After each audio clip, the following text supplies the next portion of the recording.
Assalamualaikum warahmatullahi wabarakatuh. Hadirin, terpaksa saya harus mohon maaf nih bagi yang tidak berkenan, mohon maaf sebelumnya. Terpaksa saya harus memberikan klarifikasi terkait beredar di video narasi-narasi yang menurut saya itu berita hoax kurang baik tentang saya. Kejadian di Kadupinang perlu saya sampaikan kronologi yang sebenarnya. Yang pertama, adanya narasi bahwa saya kabur adalah tidak benar menurut saya. Yang benar adalah saya diminta oleh yang pertama pemilik pengurus Makom Keramat Syekh Sohib Kadupinang sebagai keturunan Syekh Sohib Suryani agar pulang di tempat itu demi menjaga keamanan di sana, karena beliau mungkin melihat adanya kecurigaan yang datang ke sana dari oknum-oknum, diduga oknum FPI dengan sesuatu yang mencurigakan, karena diduga dari beberapa mereka dugaan nih membawa golok. Kemudian saya pun diminta berkali-kali oleh saudara saya Haji Tubagus Dimyati dan oleh Ustadz Munja, oleh yang lain Ali Buto, dan bahkan yang saya lihat itu oleh salah satu tokoh oknum FPI, ya, tokoh oknum FPI yang pakai loreng untuk pulang, katanya nanti di rumah, ngobrol di rumah, pulang. Itu disaksikan oleh oknum FPI juga di situ, karena saya sedang ngumpul dengan oknum FPI dan ada beberapa orang yang mungkin mereka tidak ngaku oknum FPI, tapi saya curiga itu oknum FPI. Dan di sana juga kan ada Haji Ghazali, ada kalau tidak salah ada Ustadz Ucu, dan ada yang lain-lain. Itu menyaksikan saya diminta pulang, dan saya tidak mau pulang sebetulnya, karena saya harus menepati janji, saya harus sampai Isya sesuai dengan saya ucapkan di video. Tapi karena permintaan mereka, walaupun terpaksa, saya harus berangkat. Tetapi saya tidak pulang sebetulnya, karena ketika saya di mobil ada suara di luar, saya duga itu dari oknum FPI yang mengatakan cari tempat yang lain. Nah, tentu di mobil saya berpikir, oh benar juga lah. Maka saya mencari tempat yang lain. Saya tidak pulang ke pondok, dan saya mencari tempat di Labuan, di daerah dekat lapangan Ahmad Yani. Di situ ada tempat. Nah, jadi saya tidak pulang. Saya pindah tempat. Kenapa? Ya tadi karena ada yang teriak ketika saya mau naik mobil, cari tempat yang lain. Ya, itu saya laksanakan. Jadi apa yang saya lakukan itu bukan keinginan saya sebetulnya. Saya tetap ingin sampai Isya. Saya ingin ngobrol baik-baik, ngopi bareng dengan Ustadz Ubay untuk mengklarifikasi, dan tidak ada niatan untuk ribut, sama sekali tidak ada. Karena itu adalah makom wali, makom leluhur saya. Tidak mungkin saya ada ribut, tidak ada. Dan memang jujur untuk ngopi dan bicara baik-baik, dan saya ingin kenal dengan Ustadz Ubay karena sama orang Pandeglang. Ya. Yang kedua, awalnya saya tuh tidak akan pindah tempat, tidak akan pindah, dan tetap saya bilang tadi untuk menunggu sampai Isya. Nah, jadi ketika saya pindah tempat ke daerah Labuan, saya menghubungi adik saya karena saya lihat itu ada foto adik saya sedang ngobrol dengan beberapa oknum FPI. Saya sampaikan bahwa saya ada di Labuan. Maksud saya agar adik saya menyampaikan ke mereka bertemu di Labuan. Entah itu mungkin disampaikan atau tidak oleh adik saya tidak tahu. Dan di Labuan, kemudian saya disusul oleh adik saya, ngasih kabar bahwa saya diminta oleh adik saya untuk bertemu mereka di Ciwasiat, di Pandeglang. Ya, saya menyanggupi. Itu sekitar jam 7:30. Sekitar 6:30 pada maghrib. Adik saya nyampe, saya menyanggupi untuk bicara baik-baik dengan mereka di Ciwasiat. Saya menyanggupi untuk datang ke Ciwasiat bertemu dengan mereka, karena saya memang ingin ini semuanya selesai, tidak ada persoalan berkelanjutan. Ya, saya ingin bicara baik-baik ke mereka agar tidak ada salah paham dan semuanya menjadi baik-baik, islah, sama-sama saling menghormati. Itu tujuan saya, sehingga saya tuh siap untuk bertemu di Ciwasiat. Tetapi saya sampaikan ke adik saya mau bertemu di Ciwasiat dengan mereka dengan syarat jangan membahas nasab, jangan membahas persoalan yang kaitannya dengan Bahlawi. Kenapa sebabnya? Karena saya menduga, saya harus hati-hati. Hal itu akan sensitif. Ketika nanti mereka membahas itu, saya khawatir akan terjadi seperti pada yang lain. Ujungnya nanti, saya menduga, mohon maaf nih kalau saya ini, menduga nanti saya akan diminta untuk diam, untuk tidak bicara masalah nasab Bahlawi. Bahkan mungkin bisa saja saya diminta untuk mendukung. Dan itu tidak sesuai dengan nurani saya. Bukan saya tidak menghormati, tidak ingin, bukan. Tetapi saya harus jujur kepada nurani saya. Maka menjaga hal itu, saya bilang ke adik saya siap bertemu baik-baik dengan mereka, kekeluargaan, ya, sambil ngopi, tidak dengan otot-ototan, dan dengan niat yang baik. Tapi jangan ngebahas nasab. Fokus hanya ngebahas urusan saya dengan Ustadz Ubay dalam video. Artinya saya ingin meluruskan ke Ustadz Ubay yang diduga oleh saya itu semacam ada dugaan tuduhan yang tidak sesuai, ya. Yang pertama, Ustadz Ubay menyinggung-nyinggung tentang oknum tarekat, karena saya sering bikin konten video backgroundnya yaitu spanduk tarekat. Itu sama sekali saya tidak pernah mengait-ngaitkan masalah nasab ini dengan thariqah. Lepas dari mereka percaya atau tidak tentang thariqah, silakan. Yang jelas saya tidak pernah mengait-ngaitkan dengan thariqah. Thariqah adalah rahasia saya dengan Allah Subhanahu wa taala.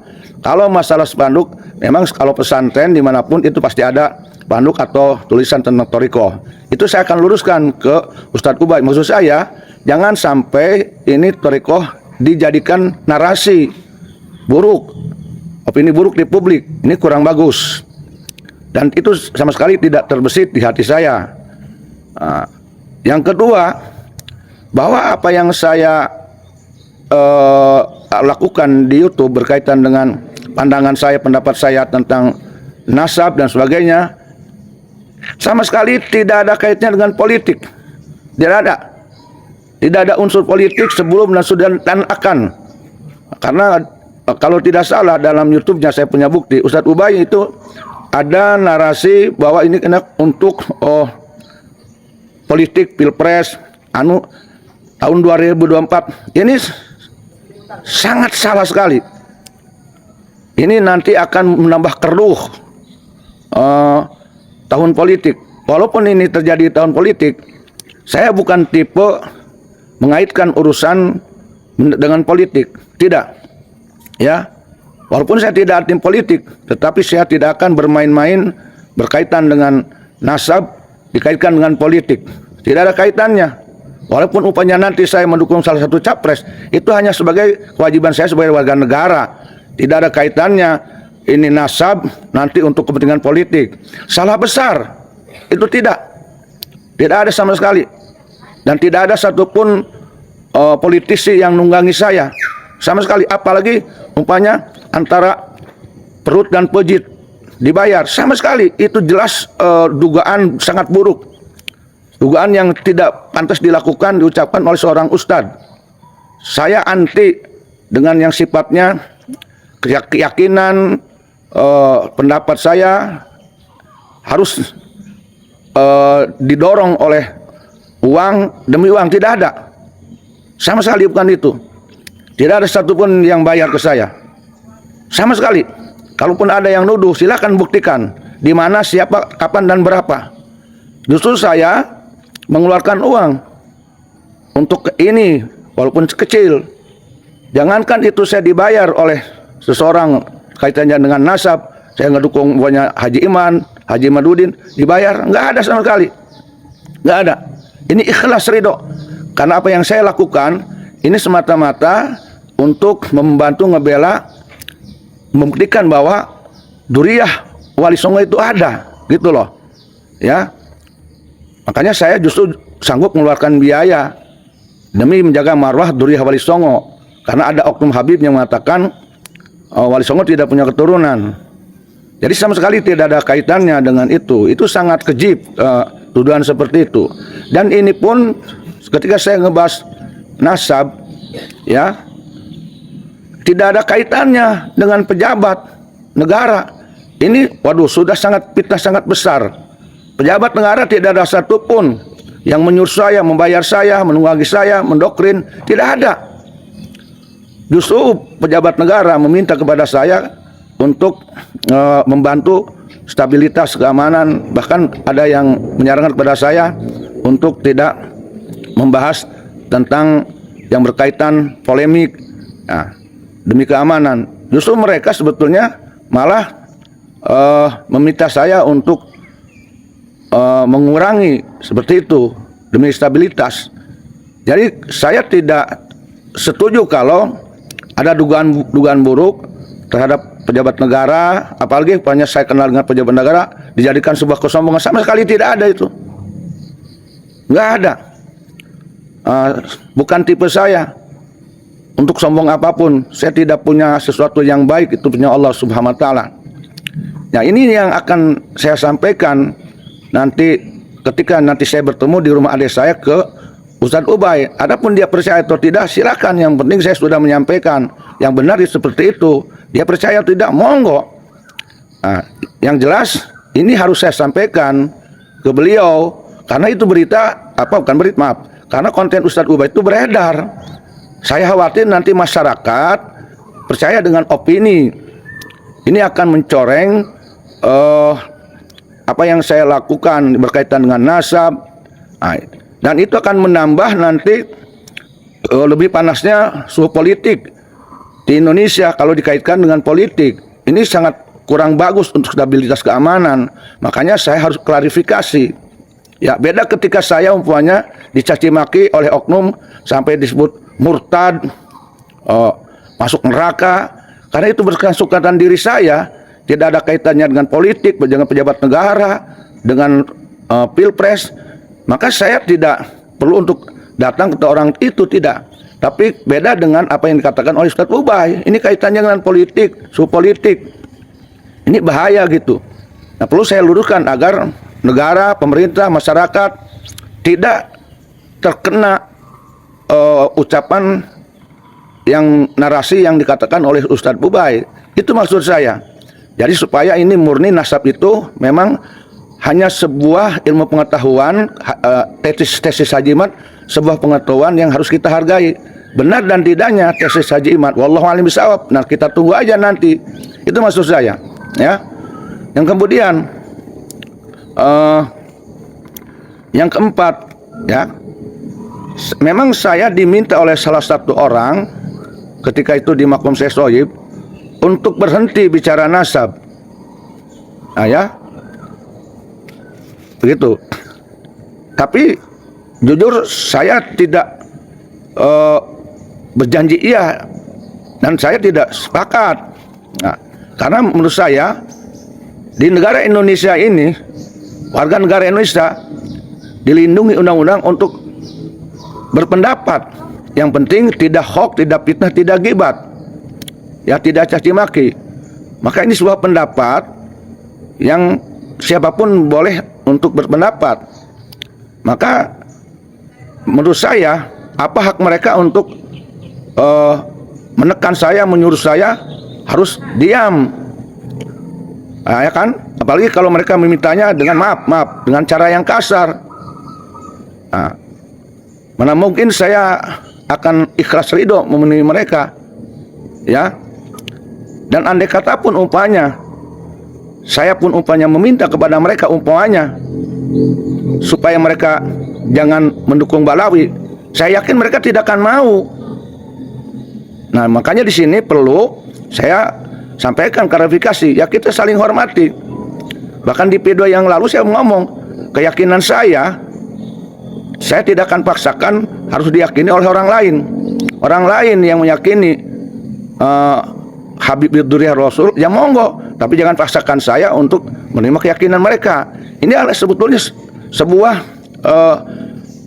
bentuk bukti saya menghargai. Nah, jadi kalau saya dipaksakan, maaf, saya akan bertanya mereka, hak mereka apa kepada saya? Siapa mereka harus paksa saya? Nah, ini kan apalagi kalau maksanya dengan cara-cara yang kurang bagus, maksa, banyak apa? Tidak logis loh. Ya, saya punya hak itu. Beda kalau mereka bicaranya baik-baik, sopan, ramah, logis, ya, ilmiah, bisa saja mungkin saya memahami. Tapi kalau dengan cara umpamanya seperti dilakukan oleh oknum, itu tidak akan mungkin saya akan melakukannya. Ini adalah bicara hak asasi manusia. Kebebasan berpendapat di Indonesia harus dilindungi. Nah, tadi saya tegaskan, apakah mereka pun mau kalau dipaksa oleh saya untuk tidak meyakini Balawi sebagai Dzurriyyah Rasul? Pasti mereka tidak akan terima. Mungkin saja mungkin lebih dari saya menolaknya, ya kan? Nah, itu yang harus diketahui. Yang kemudian ada banyak pertanyaan dari netizen, dari yang lain, dari muridin, dari kolega saya, dari sahabat, ya, banyak sekali meminta kepada saya untuk langkah ke depan bagaimana. Ada yang minta agar dilanjutkan ke jalur hukum. Dalam hal ini saya tidak berjanji, hanya ajam, ya, insya Allah. Tapi insya Allah ini nanti saya serahkan pada Allah. Langkah selanjutnya, apakah ini akan saya tindak lanjut ke ranah hukum, ya, khususnya itu ada konten yang saya anggap itu narasi yang fitnah kepada saya, banyak sekali, ya, konten-kontennya yang nyebar, ya. Saya akan musyawarah dulu dengan keluarga, dengan jemaah, dengan murid, dengan sahabat, dengan yang lain-lain. Nah, apakah ini memang akan dilanjut hukum atau tidak? Nah, karena memang kalaupun melanjutkan ke hukum, saya sudah punya banyak bukti loh. Ada pelanggaran IT dan sebagainya, untuk bisa menjadi bukti. Siapa yang akan saya laporkan, ya? Nah, jadi nanti menunggu musyawarah dulu. Walaupun banyak sekali netizen yang meminta saya untuk melaporkannya ke kepolisian, undang-undang IT dan sebagainya, pencemaran nama baik, hoax dan sebagainya, fitnah. Nah, itu nanti saya akan bermusyawarah dulu. Nah, dengan yang tadi saya sebutkan, ya. Tapi saya sebetulnya berharap ini tidak sampai terjadi ke jalur hukum, ya. Walaupun saya punya banyak bukti untuk menjerat mereka. Sebetulnya saya tidak ingin. Saya masih melihat niat baik mereka. Walau bagaimanapun mereka saudara saya, Muslim, orang Banten. Saya masih berhusnuzon kepada mereka. Saya masih berpandangan mereka juga sebetulnya tidak mungkin ingin berbuat buruk. Nah, itu saya husnuzon ke mereka. Jadi saya melihat ke depan sikap mereka kepada saya, ya. Jadi kalau sikap mereka kelihatan oleh saya, ya, saling hormati, saling menjaga, saya tidak akan mungkin saja tidak akan melanjutkan ke jalur hukum, ya. Saya ingin dalam masalah ini tidak ada saling lapor melapor, maksud saya begitu, ya. Mudah-mudahan sih sikap-sikap mereka itu bisa membuat saya simpati, ya. Saya yakin mereka juga manusia yang baik, muslim yang baik, punya niat yang baik, ya.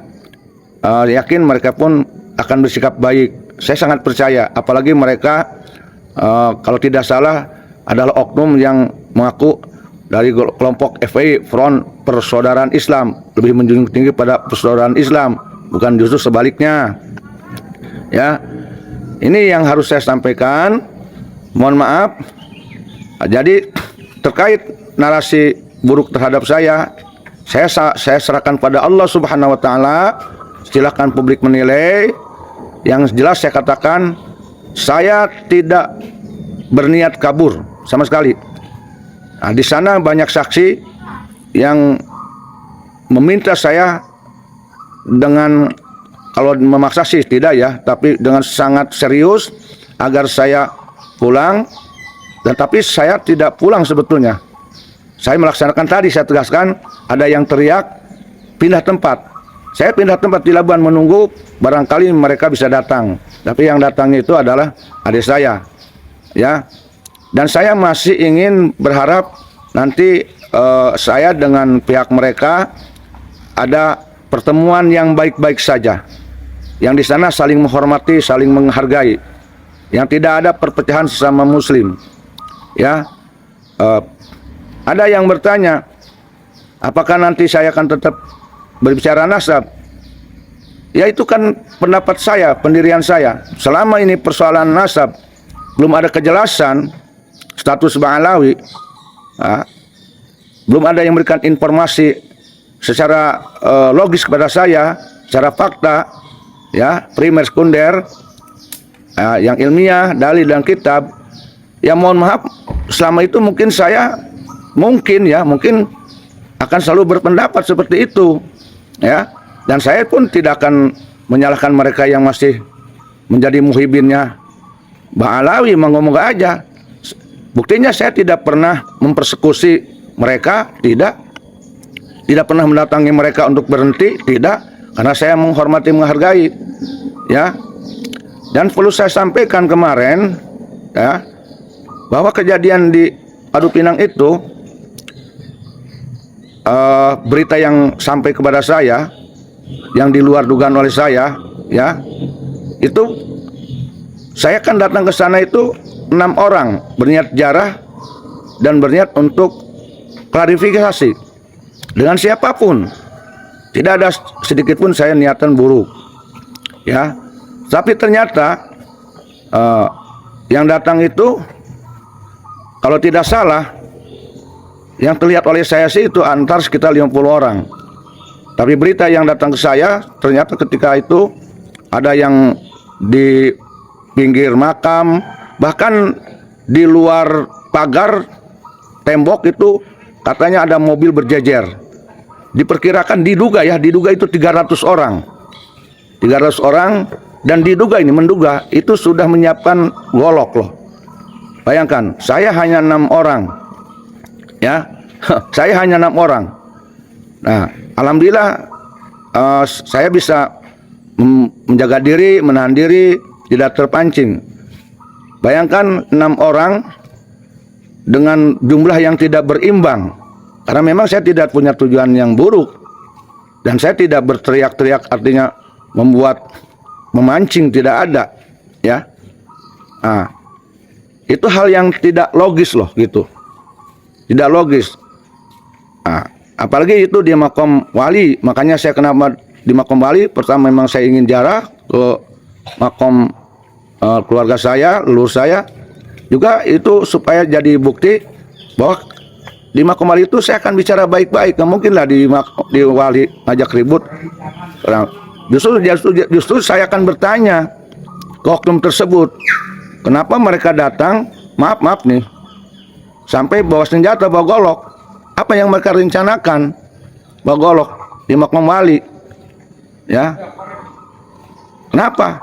Betul, mereka mungkin merasa diundang oleh saya, oke. Tetapi saya mengundang bukan untuk ribut. Jadi mengapa mereka bawa golok dan sebagainya? Ya, dan perlu diketahui, saya nyampe ke sana jam 11. Jam 1 saya masih menunggu Ustadz Ubay. Ya, setengah 2 saya menunggu Ustadz Ubay. Nah, kemudian ketika saya sudah di mobil, karena memang saya disuruh pulang, ya, baru ada orang yang ngasih tahu bahwa Ustadz Ubay itu ada, tapi saya tidak melihat. Nah, kemudian malamnya ada berita ke saya bahwa sebetulnya Ustadz Ubay itu sudah datang, katanya sih jarah, ya jarah, ya. Tapi saya tidak melihat, wallahu a'lam bishawab, Ustadz Ubay ada dan tidak. Tapi mungkin setelahnya saya pulang, beliau bikin video, ya. Jadi itu yang harus diketahui, ya. Nah, sekali lagi saya sangat menyayangkan kejadian di makom Syekh Sohib Syekh Ruyani. Sangat menyayangkan. Allah akan tahu siapa yang punya niat baik, yang punya niat buruk. Ya, Allah bisa menilai. Netizen pemirsa bisa menilai. Ya, itu video yang memviralkan mereka. Betul, saya yang undang. Tapi undangan saya untuk mengklarifikasi khususnya Ustadz Ubay. Dan itu untuk meluruskan sama sekali bukan untuk tujuan yang buruk, ya. Nah, justru akan bertanya kenapa mereka bawa golok gitu. Ya. Ini yang saya sayangkan. Nah, jadi saya jelaskan, saya keluar di makom itu bukan lari dari janji. Nauzubillah min dzalik. Saya harus menghormati Kak Ius karena beliau keturunan Syekh Ruyani dan itu tempat makbaroh beliau yang ngurus. Ketika tuan rumah tidak izin, apakah itu bagus menurut hukum Islam? Kan tidak baik. Ya, dan Kak Ius punya alasan tersendiri karena itu tempat ziarah, tempat ibadah. Ya, Kak Ius itu bisa melihat, yang lain bisa melihat. Mungkin di antara yang melihat itu ada yang melihat oknum itu bawa golok. Ya, bahkan diduga orang yang di pinggir saya itu ya, yang katanya kiai, ya, itu bawa golok. Loh kok duduk dengan saya di pelataran masjid bawa golok, ada apa? Dia ngomongnya katanya diundang oleh Yusuf. Saya ngundangnya bukan untuk bawa golok. Saya datang ke sana ngundang mereka untuk bicara baik-baik. Klarifikasi, siapa suruh bawa golok? Enggak. Bicara baik-baik. Ya. Bahkan ada berita ke saya diduga ini. Ini baru dugaan, wallahu a'lam bishawab. Jangan percaya dulu ke saya, mungkin saya ini salah kali ya. Bahkan ada katanya oknum yang bilang sengaja untuk mancing saya marah. Karena saya ini pemarah, mancing saya marah, kalau saya marah mau dilewatkan. Nggak tahu ini bahasa dilewatkan apa. Ya. Dilewatkan itu apa? Nggak tahu nih. Apa dilewatkan itu maksudnya dibunuh? Ya kalau dibunuh mungkin wajar aja. Karena di antara mereka oknum ada yang bawa golok.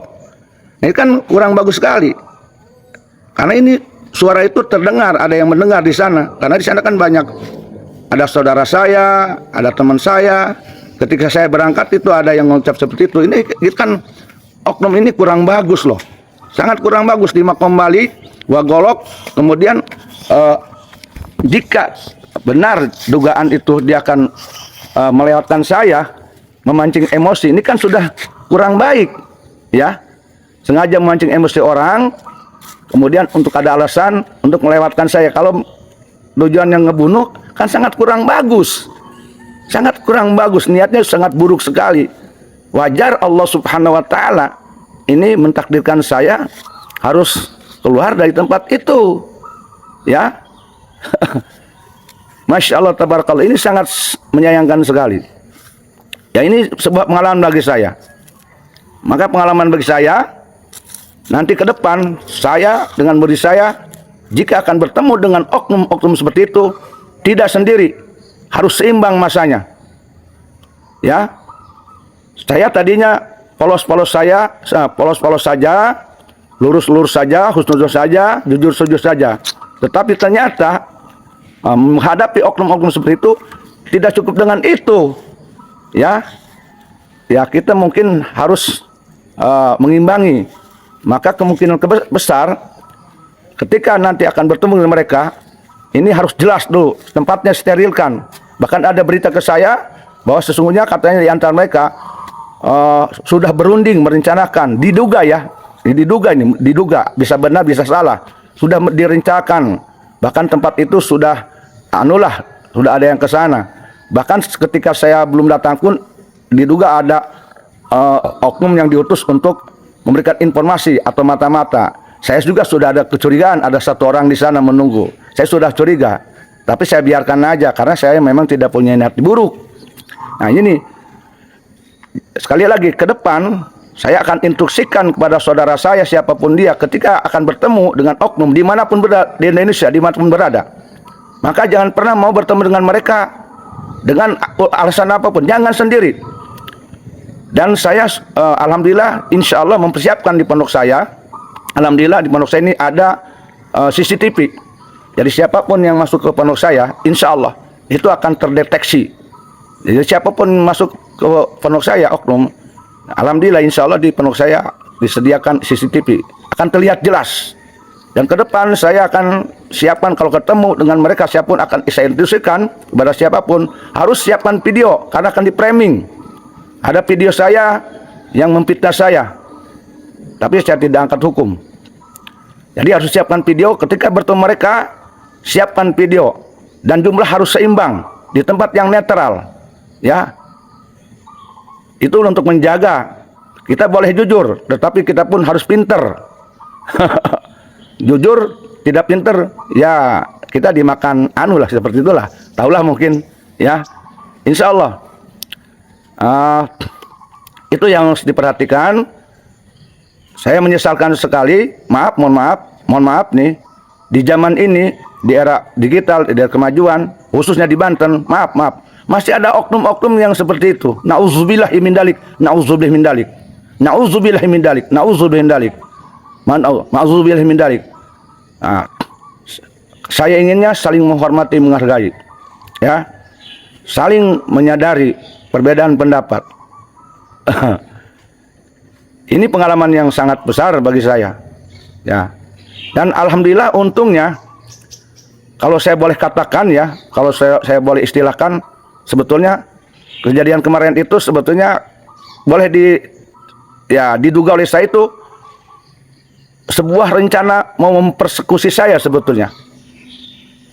Kalau saya berhasil dipersekusi, kemungkinan besar nanti saya akan diam, bikin surat pernyataan, dipiralkan. Dan itu memang motif-motif yang mereka lakukan dimanapun seperti itu, sehingga mereka akan terlihat benar dan benar. Tetapi kebenaran itu hasil dipaksa, hasil memaksa, maka tidak ada kebenaran yang hakiki jika hasil maksa, ya, dipaksakan seseorang. Apalagi itu kebenaran kemudian dipiralkan, itu pembohongan, mengatasnamakan kebenaran. Itu sangat tidak mendidik sekali. Untung saya diselamatkan oleh Allah Subhanahu wa Ta'ala, tidak berhasil diduga dipersekusi. Alhamdulillah, saya itu bukan korban persekusi. Allah selamatkan saya. Alhamdulillahirabbil alamin. Semoga ini tidak terjadi kepada saudara saya di Banten. Dan insya Allah biiznillah, jika Allah berkehendak, Allah ridho, saya akan mungkin tetap bersuara demi kebenaran, insya Allah. Dan mohon maaf kepada mereka yang tidak sepaham dengan saya, saling hormati. Kita baik-baik saja. Saya menghormati Anda, Anda pun hormati saya. Yuk kita baik-baik. Kita jaga stabilitas keamanan dimanapun. Kita hormati hak asasi manusia. Tuhan kita sama. Kalau Islam, Nabi kita sama, urutan kita sama. Beda pendapat itu hal yang manusiawi. Semoga beda pendapat tidak menjadikan alasan untuk kita saling bermusuhi, ya kan? Demikian klarifikasi saya untuk bisa jadi penilaian. Adapun nanti penilaian terhadap saya kabur, monggo silakan aja. Saya sudah tidak aneh, ya sudah sangat tidak aneh. Dan itu lazim terkadang oleh oknum dilakukan, dan itu bukan sebuah kebanggaan bagi mereka. Silakan aja, saya tidak rugi dengan kabar seperti itu. Demikian, wallahu muwaffiq ila aqwamit thoriq, billahi taufiq wal hidayah wal minkum. Wassalamualaikum warahmatullahi wabarakatuh. Lupa. Sebagai umat Islam, sebelum dan sesudahnya, saya Yusuf Al-Mubarak mohon maaf yang sebesar-besarnya. Jelas saya punya salah dan dosa, wabil khusus kepada Ustadz Ubay dan pada yang lain, pada saudara saya di oknum-oknum tersebut. Saya mohon maaf lahir dan batin. Saya tidak merasa benar, ya. Saya tidak merasa benar. Saya mohon maaf lahir batin jika ada kesalahan sebelum dan sesudahnya. Semoga kita saling memaafkan dan semoga endingnya kita sama-sama bersujud kepada Allah Subhanahu wa taala dan islah menurut islah Allah Subhanahu wa taala. Demikian. Wallahu muwaffiq ila aqwamit thoriq. Billahi taufiq wal hidayah wal minkum. Wassalamualaikum warahmatullahi wabarakatuh.